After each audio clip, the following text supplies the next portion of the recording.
Hey guys, this is Bailey Stein with Android Authority, and today we'll be checking out Meizu's latest affordable smartphones.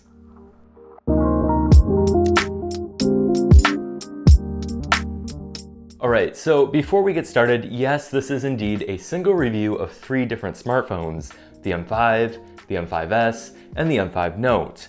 We've balanced our critiques of each device and packed them into this single review, because while there are some differences between these models, they offer very similar overall experiences. Without any further ado, let's get into the review. The M5s and M5 Note follow Meizu's standard design language. They're boxy, metal slabs with deliberate antenna lines and chamfered edges.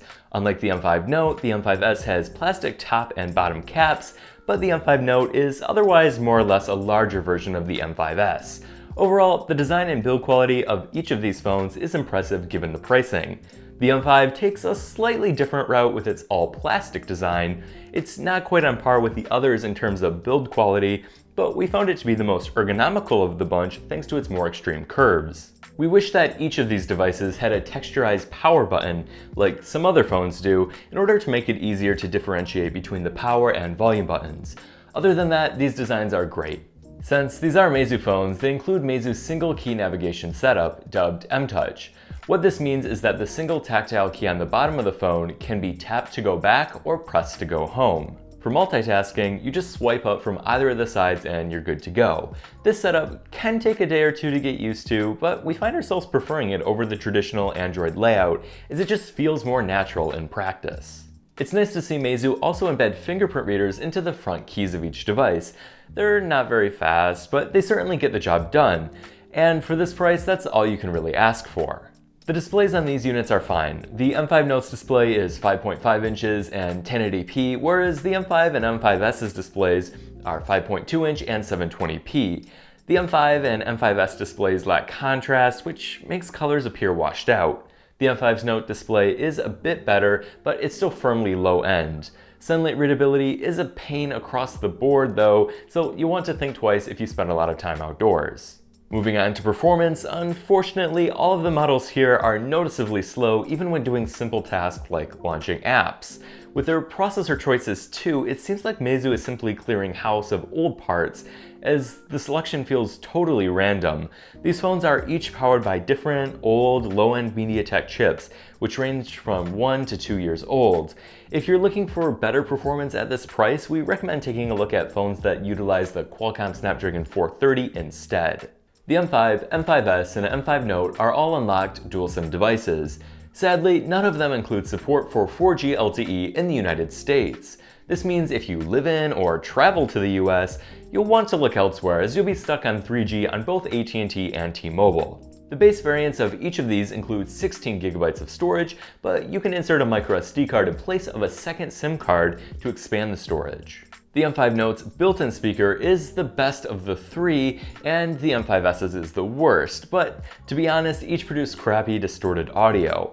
You'll definitely want to stick to external audio with these phones. We were really hoping for great battery life with these phones, given their low-end processors and low-resolution displays. However, even though our testing was limited to 3G, we were left disappointed.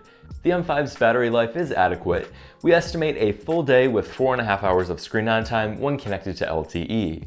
The M5s's is slightly worse. We estimate 3.5 hours of screen-on time under the same conditions. But the M5 Note's 4,000 mAh battery left us the most disappointed. We estimate 2 hours of screen-on time and with about 12 hours of use while connected to LTE, but we had inconsistent results, so take that with a grain of salt. There seems to be a bug with system service as it drained a lot of power in our M5 Note battery test. Hopefully Meizu can address this in the future. Also, just something to keep in mind, each of these phones includes the older micro USB standard, but we'll let you decide whether that's a positive or a negative.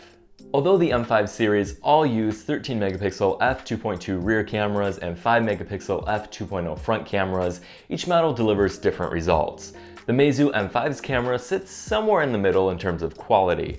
As you can see, the colors are overly warm and there's a noticeable lack of contrast.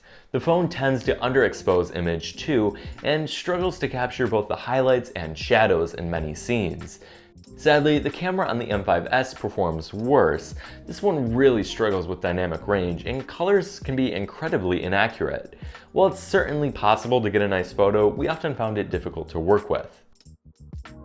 The M5 Note's camera is better, thankfully, but still has some major flaws. It also has serious trouble with dynamic range, but more noticeable is how flat and muted the colors look in most of our sample images. Oddly enough, it also had trouble focusing on still objects, as you can see from some of these blurry shots. It can produce nice images though too, but again, these aren't great to work with. Video recording is capped off at 1080p at 30 FPS on each model. As you can see from this sample clip taken with the M5 Note, the software can't really decide on white balance and exposure, which leaves for abrupt shifts in color and brightness. On a positive note, the camera app is quite nice. The app offers a good amount of control while still remaining easy to use. The software is the same across all three devices. They're running Meizu's Flyme 5 skin on top of Android 6.0 Marshmallow. While Flyme is radically different from stock Android, that doesn't make it bad.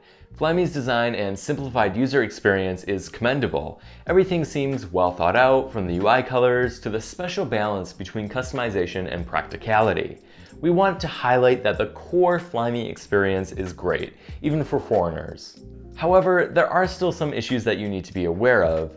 Since Meizu doesn't have an official relationship with Google, they use unauthorized methods to get Google apps and services on their smartphones. This means a few things. Some apps like Android Pay won't work, notifications can be hit or miss for some apps like Hangouts, and the overall experience can just be really quirky at times. It's also important to recognize Meizu's update strategy. Instead of offering Android OS and security updates, Meizu instead updates their own Flyme skin.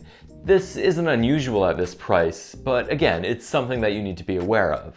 You can now purchase the Meizu M5, M5s, and M5 Note in China starting at 700 yuan or about $100 US. There's a bunch of different variants, as you can see, plus multiple color options for each model. Meizu has once again managed to deliver super affordable smartphones with few compromises for its target audience. The M5, M5s, and M5 Note punch above their weight with premium hardware, polished software, and detailed additions like fingerprint sensors. However, Meizu's offerings do little to stand out from the competition.